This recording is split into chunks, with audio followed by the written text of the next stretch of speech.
माता रानी गुप्त नवरात्रि के तीसरे दिन माता त्रिपुर सुंदरी की साधना की जाती है, जिन्हें तीनों लोकों में सबसे सुंदर होने के कारण उन देवी को त्रिपुर सुंदरी कहा जाता है। साधु, संत और तांत्रिक अपनी साधना सिद्धि करने के लिए माँ त्रिपुर सुंदरी की उपासना करते हैं।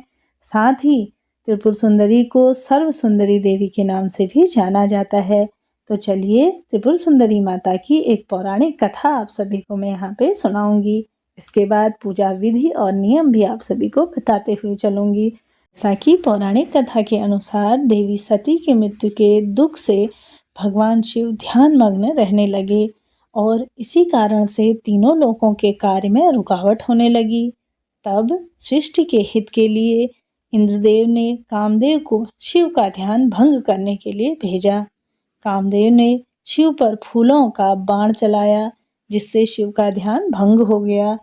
इससे शिव क्रोध में आ गए और तीसरे नेत्र से कामदेव को भस्म कर दिया। इसी दौरान शिव के एक गण ने कामदेव जी की भस्म से पुरुष आकृति की मूर्ति बनाई। उस आकृति को भाण नाम दिया गया। शिव के क्रोध से बने होने के कारण भाण में राक्षसों के गुण आ गए। भाणासुर ने अपनी राक्षसी शक्तियों से स्वर्गलोक पर अत्याचार करना शुरू कर दिया। तब इंद्रदेव ने नारद ऋषि से इसका उपाय पूछा और नारद ऋषि ने इंद्रदेव को अपने मांस और रक्त से आद्या देवी की पूजा करने का सुझाव दिया। इंद्र ने आद्या देवी की आराधना की। आद्या देवी ने माता त्रिपुर सुंदरी का रूप लिया और भांडासुर का अंत कर सभी देवताओं को मुक्ति दिलाई। कहते हैं कि तब से तांत्रिक सिद्धियों के लिए माँ देवी की साधना शुरू हुई। भगवान शिव की नाभि पर कमल पर पुष्प पर बैठी देवी त्रिपुर सुंदरी की सच्चे मन से जो आराधना करता है, उनकी जो कथा सुनता है, तो माता त्रिपुर सुंदरी उसके समस्त प्रकार के रोग कष्ट हर लेती हैं। जीवन सुखमय बन जाता है। साथ ही साथ इस दिन आप सभी ब्रह्म मुहूर्त में स्नान आदि से निवृत्त होकर सफ़ेद रंग के कपड़े पहनने चाहिए। चौकी पर गंगाजल छिड़क कर उसे शुद्ध कर लें।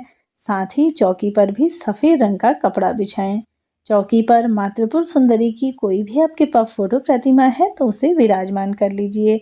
साथ ही उत्तर दिशा की ओर मुख करके बैठें। कमलगट्टे की माला लें और श्री ओम या ओम श्री त्रिपुर सुंदरी देवीये नमो नमः इस मंत्र का सरल से जाप कर सकते हैं।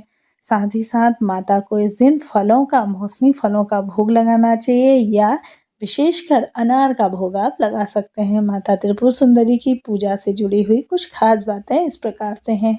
तो माँ त्रिपुर सुंदरी की श्री विद्या के नाम से भी इन्हें जाना जाता है। इन्हें 10 महाविद्याओं में से एक माना जाता है।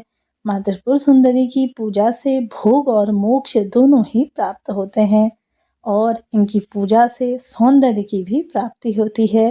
इसी प्रकार से विधिवत आप सभी को इस दिन पूजा करनी चाहिए। माँ त्रिपुर सुंदरी की पूजा से साहस और आत्मबल भी प्राप्त होता है। तो आप सभी को भी विधि विधान से इस दिन पुष्प माला, धूप, दीप, अक्षत, फल, फूल आदि उन्हें अर्पित करें। साथ ही खीर का भोग भी आप लगा सकते हैं। इसके बाद नवाण नमः इस मंत्र का जाप करिए और त्रिपुर सुंदरी माता का विधि विधान से पूजन करने के बाद कथा सुने। साथ ही साथ मेरे चैनल पे आप सभी के लिए गुप्त नवरात्रियों में दुर्गा सप्तशती का पाठ भी डाला जा रहा है, उसे भी सुनिए और अपने जीवन को सुखमय और सार्थक बनाइए। मिलते हैं अगले वीडियो में, तब तक के लिए जय माता रानी, हर हर महादेव।